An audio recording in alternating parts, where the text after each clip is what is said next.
And so we believe very, very firmly that anyone can be an entrepreneur. If you just bought and held the top 10 stocks from today and you held them for 10 years, I guarantee you'd more than double your money in the 10 years. Wow.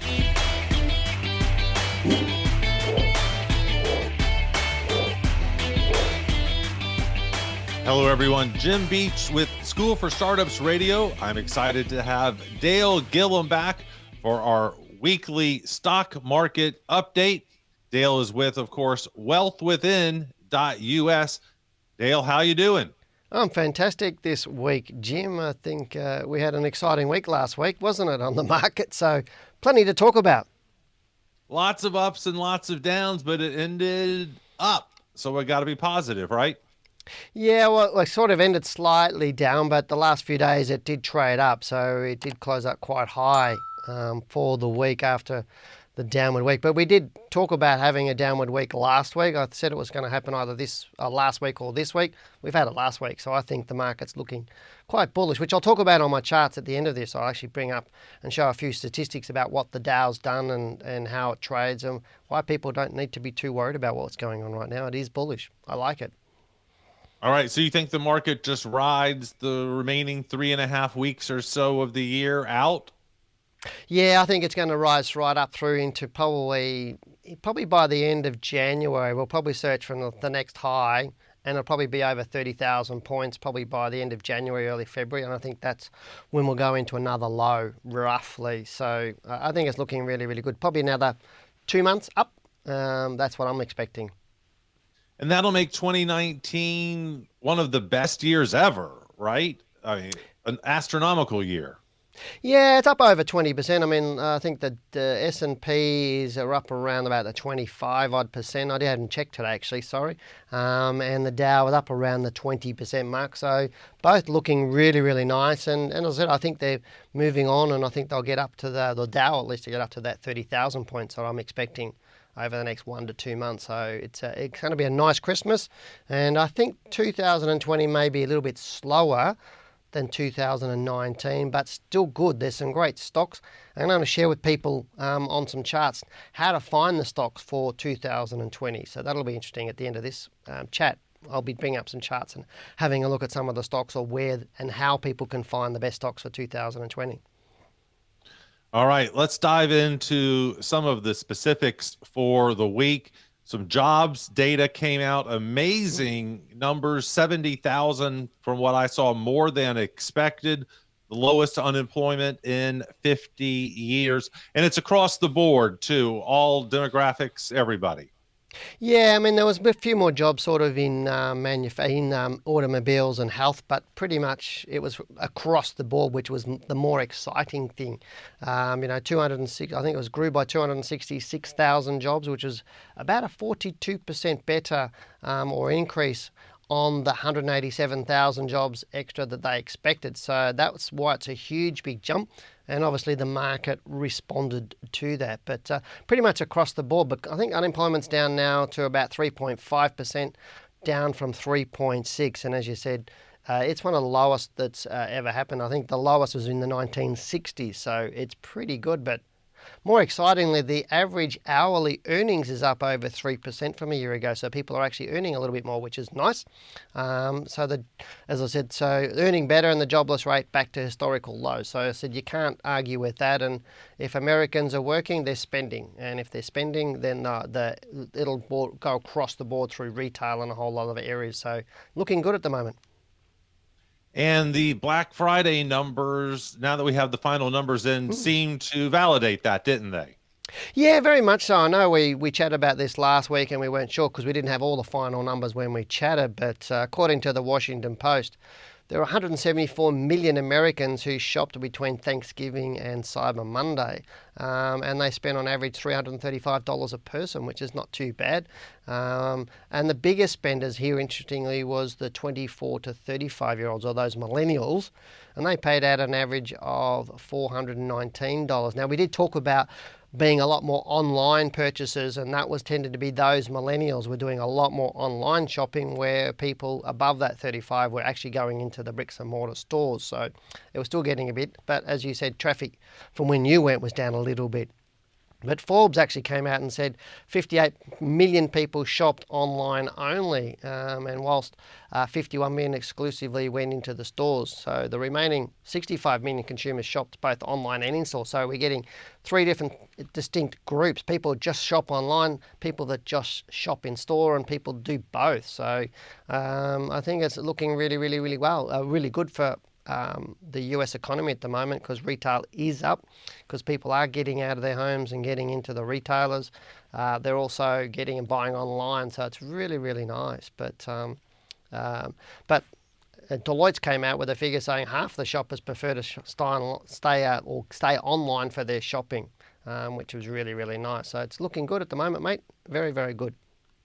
Well, every sign that I see is positive. I had to run a carpool a couple of hours ago and came back into the neighborhood and saw 5 Amazon delivery vans in our neighborhood.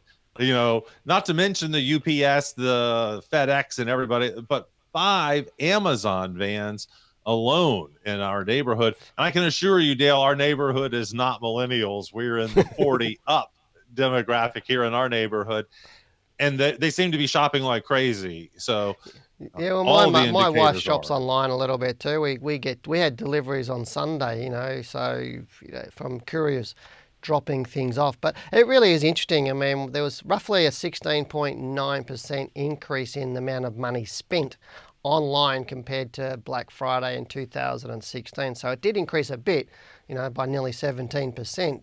But it's still bricks and mortars. People still do like going into bricks and mortar. And to me, I'm one of those people that like to look at stuff, feel stuff, touch it, play with it, listen to it, whatever I've got to do before I buy it. But occasionally I'll still buy online depending on what it is. If it's something that I know, then I might buy it online. But if I'm not sure, I'll go into the stores and buy it myself. Maybe that's just me being over 40, so I'm not sure. Over 40, Dale? Yeah, just. All right, let's talk about someone else who's over 40. Elon Musk had a pretty good week. It looks like he's not going to have to pay a $190 million lawsuit settlement. Can you believe that? I mean, but he didn't, he didn't. It came out, the court said he didn't defame the British cave explorer, Vernon Unsworth. Right. So he did call him on Twitter. They had a bit of a Twitter spat, I suppose, if you want to call it that, where he called in the pedo guy. But yeah, on Friday came out and said, no, they support Elon Musk. And I know Unsworth came out and said, well, there you go, if you got enough money, you can get away with stuff like that. But again, it's just like, I think some people are a little bit what we call precious. If you're having a little bit of spat on Twitter, you've got to expect if you're throwing something out, you're going to get something back as well. So, but $190 million, I mean, seriously, that's a lot of money just for something on Twitter. So I don't know about you, mate, but I think it's a bit unrealistic that people put out those sorts of lawsuits to try and take down people that are rich and or celebrities. We see that a lot, just because they know they've got a lot of money. But if it was you or me saying it on Twitter to somebody, they'd probably go, don't worry about it. Well, I think that's almost the defense that Elon Musk's team used, that this was the equivalent of a schoolyard spat between 8-year-olds, and it doesn't even belong in the courts at all. They should, throw sand on each other and go to their own corners or something, And I think the court was almost dismissive of it, which sets an interesting precedent now that we can all point to Twitter and online defamation as not a big deal. It's not truly defamation. I guess we have that precedent now. Well, you do, but you've also got to be a little bit careful, is because in this case, the two people were known and they were legal entities, being Elon Musk and Unsworth. They were both known people, they were both legal entities. But when you get it with people that set up these fake names and fake handles and all those sorts of things in their Twitter, and they're saying something and then they can't be found, then that's a whole different ball game, because there's too many trolls that we see all of the time on the internet, whether it's Twitter or Facebook or YouTube or all those different places.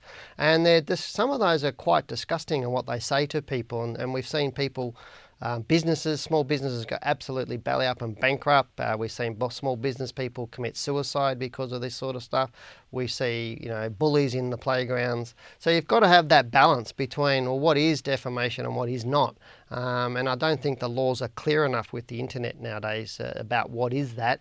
Because to me, if it's a legal entity against a legal entity, then you know who said it. You can go and address them directly, and you can, as you said, throw sand on it. But if you can't find the person and nobody's legally responsible for that comment, then how is it, or how do you take that comment? So that's an interesting thing. But hey, Tesla shares are up nearly 10% this year. I know that's an exciting thing for you. You were bragging. You were telling me you just love to rub it in. Yeah, and it's up 50% since the 1st of July, and this week it actually moved into the green above it as well. So it's doing well for the past 12 months. Over the last 12 months, it's in the green just. So it's still looking good to me, matey. Well, we will bet a Tesla on it. How about that? Okay, which one? I want one of the sexy ones, and I'll give you one of the trucks. Okay, that's fine. Thanks, give me the ugly one. Thanks very much. That's all right, mate. No problems at all. I can take it all. But yeah, it does look good. I do like the share, and there's a few other shares that I do like, and I will be chatting about them once we finish our chat here. I'll be bringing up the charts and having a look. There's some really nice looking stocks just in the Dow, let alone some of the S&P 500 stocks, and there's some really good looking stocks to go on a run, because next year, whilst I think the market is going to slow a little bit, it doesn't mean your portfolio returns need to slow if you just adjust it and you're a little bit more active. Well, Dale, it's time that we wrap it up. What are your final thoughts for the week coming up? Oh, we didn't mention the Fed voting this week coming up. I don't anticipate, and I don't think the market is anticipating any changes or no change in the interest rates. Are you expecting any interesting news out of the Fed? No, I think it's going to be steer the ship as normal, steady as she goes. With those figures that we've seen out with employment and a few other consumer figures out, I think there's no real reason to drop interest rates. They may be starting to point to possibly rising them, but I don't think they'll do that right now before Christmas. I think they'll probably wait till maybe February or March next year before they do that. They want to see some sustained growth, because we have had still getting some of that negative news out there, or nothing super positive. But right now I think the Fed will stay where they are. I think the market will rise this week. I think we'll move right up through to Christmas now. I don't expect another week down until probably January now. So everything's looking good for Christmas.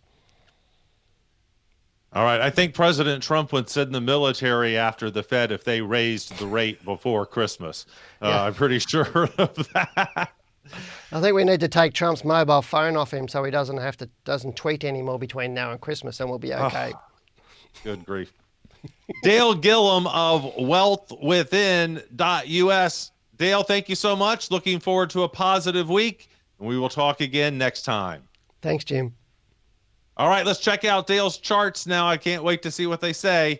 He's got some gems buried in there for us. Let's check it out. Please remember that this report is an educational tool. While Wealth Within holds an Australian financial services license, the information featured in this program is general in nature and therefore should not be relied upon. Before making any investment decisions, you should consult a licensed professional who can advise whether your investment decisions are appropriate for you. We hope that you enjoy this week's report. I think I sound like a bit of a broken record nowadays, because I keep saying, hey, wasn't the market fantastic last week? And it was almost like a tale of two parts of the week. The first half being a little bit bearish, second half being a little bit bullish. But it is interesting right now. There's a lot more volatility on the market. And I think this year's been a little bit more volatile, even though the market has done well. But let's get stuck into actually seeing or looking at the chart of the Dow Jones Industrial Average and just see exactly what did happen last week. Now, on the screen is my normal chart. I've just brought it down into a weekly basis here, so you can see a weekly chart here. And if I just expand it up, you'll see last week where the market opened on its high, pushed right down and came back up to really trade really up right up near the top of the bar. And that's a really strong signal in my book in terms of where the market is heading, because it's a huge big bar. If I put my little tool on it, you'll see here from the top to the bottom, there's 2.79% move in the week between up and down. Now, obviously, from the close the week before, it gapped up a little bit and then traded down. But the market's pretty normal. As you can see, it moves from low to lows to low to low to low. That's what it does. And a lot of people tend to get emotional about things. They tend to panic. They tend to get, wild, hey, the market's falling. And if we go down onto the daily chart, and you'll see what I mean here, it gapped right down between one day to the next from here to here. It gapped 1% roughly between the Tuesday and the Wednesday. I think that's the Wednesday. No, that's the Tuesday, sorry. So that's Monday, Tuesday, and then took off, and then we had gap there and another gap there. So right now we've seen all of this all close up, and I do think Friday was a very, very strong close. So what we'll see this week, now remember on my report I was saying that I did think the market would have at least one down week, and that's what I was suggesting, and either that was going to be last week or this week. Looks like we've had our down week. Now, I still do need to be prepared. It might be 2 weeks down, but right now it looks like it's only going to be the 1 week down, and the market will be more bullish from here. But if we go back and look at the history of the market, it's been sideways, really, really sideways all the way through here, and hasn't really grown a lot. And that's why I keep saying is I don't think the market is overheated. I mean, if you're looking back here, we're talking about December 2017, 2 years ago. And if I use my little tool here, is that the one that I want? No, I can't see that. Yeah, there it is. So if we put the little tool on, you can see here, there's only 12 or 13% in the last couple of years the market has risen. So to me, it really hasn't overheated. When you go back and look at what it did prior to the GFC, if we go back to the GFC back here, you can see here this huge big move right up through here. It was very steady moving up. Right from way back, this sort of area here, it wasn't a sideways move like we've got now, so it's a little bit more sustainable.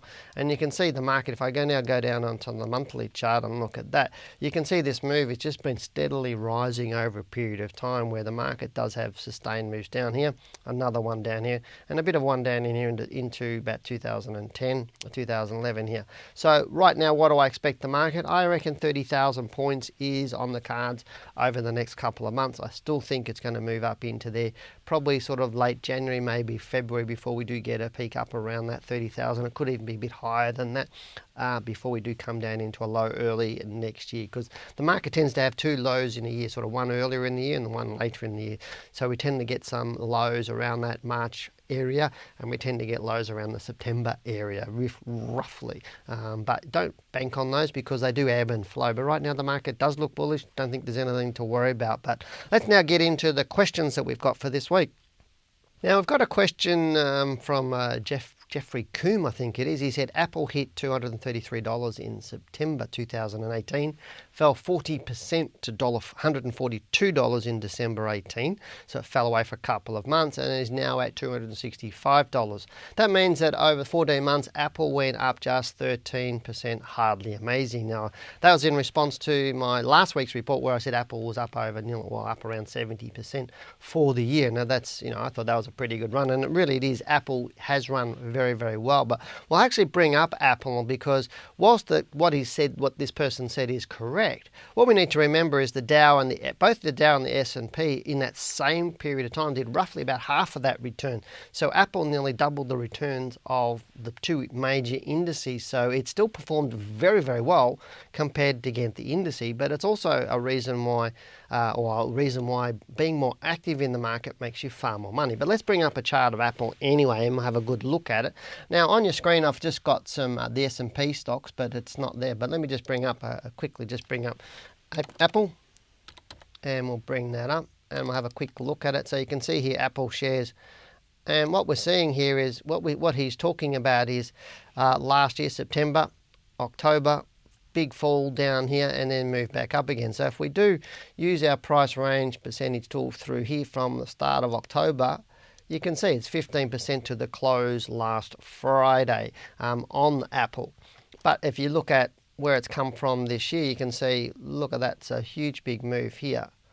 84.3% from that low back in January 2019. So that low back in January. So it's a massive, massive move. But if you look at Apple, you'd be pretty happy to be on that. But it also, as I said, it's better to trade a stock or buy in and sell out, because then you miss some of these big dips on it. And I know I did have a few people saying to me, yeah, Apple's fallen hugely over this period of time. What should I do? Now, to me, it also had some other larger falls back through here. It's not unusual for it to fall 30-odd%, so it's pretty normal. And when you understand this with stocks and markets, they're pretty repetitive. There's 45%. And we just keep going, and we see this Apple has a habit of doing this sort of stuff. So why wouldn't you exit at the top or around that top area, like we talked about, like I talk about, buy low, sell high. So if you're buying high and selling low, you're losing money. But if you buy low and sell high, then you make a lot more money. So you're selling after the high and you're buying after the low. But Apple has this sort of history of making these big dips. And if you get out of Apple, using some really solid rules and then buy back in later on, you can do very, very well. Now, there's some reasons to get out of Apple up the top here, and there's some reasons to get into Apple down the bottom there. So right now, I do like this stock. I still think it does look bullish, but let's get into some other things that we wanted to chat about today. Now, that's this question was really about what happened last week, and I had somebody say to me last week in our chat, and this one was from Sherlock Lahomes, Sherlock Lahomes Games, I think that's his name. Is it a good time to buy or wait for another 2% fall? Now, as soon as I start reading statements on that, I understand that the person doesn't have a lot of knowledge. Now, they're asking a question. But the thing is the market fell 2% last Monday. The Dow fell 2% on Monday. And so people were saying, well, hey, what am I going to do? A lot of people were panicking. People were thinking the market was crashing. Then it fell away again on the next day. So we're 2 days down now. If you look at the Dow, that's not unusual. 2% falls not unusual. Same with 1 or 2% rises. So what we're seeing here is just the market unfolding as normal, but I do understand people do get a little bit nervous on it. But just because the market fell 2% doesn't mean you need to wait or buy. That's not really what it is. It's one day does not make a market, and one day doesn't make a good buying or selling decision. What you need to do is look at the longer term or bigger picture. And constantly I'm getting people saying to me they want to day trade or they want to intraday trade. And when they're doing that, and I'll be very, very seriously with you, if you're intraday trading and you're day trading, you're going to put a lot of time into it and you're not going to get a lot of return for the time you put on it, because it's a return on investment. People think they're picking up $100 or $200 a day. You'll pick up far more money if you trade less, and the best traders trade less and they make far more money on less trades because they've got better rules around it and they've got a better lifestyle. Trading's really about a lifestyle, not sitting in front of a computer all day long. And I have had people that have had 12, 14 computers all around them and they've been trying to day trade for 2 to 5 years or 7 years, and they finally give me a call and say, Dale, I need some help because I don't have a life. I'm doing this day trading. And when I ask them how much money they're making and the time they're spending, and some of these people are spending 40, 50, 60 hours a week and they get immersed into it, they're not making much money.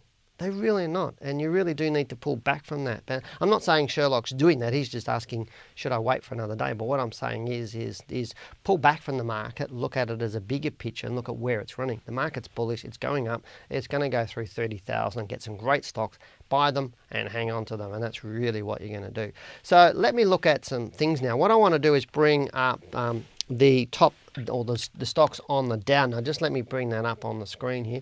So I'm going to bring up the stocks on the Dow stocks, there they are. So what we're looking at on the screen, if I just sort of drag that over a little bit for you, and I'll bring up so you can actually see, where is it? Make them a little bit bigger so you can actually see what we're talking about here. What you're looking at here is the Dow stocks, or the stocks on the Dow over a period of time of the last 12 months. So if you look up there, it says 1 year. So this is from 1 January.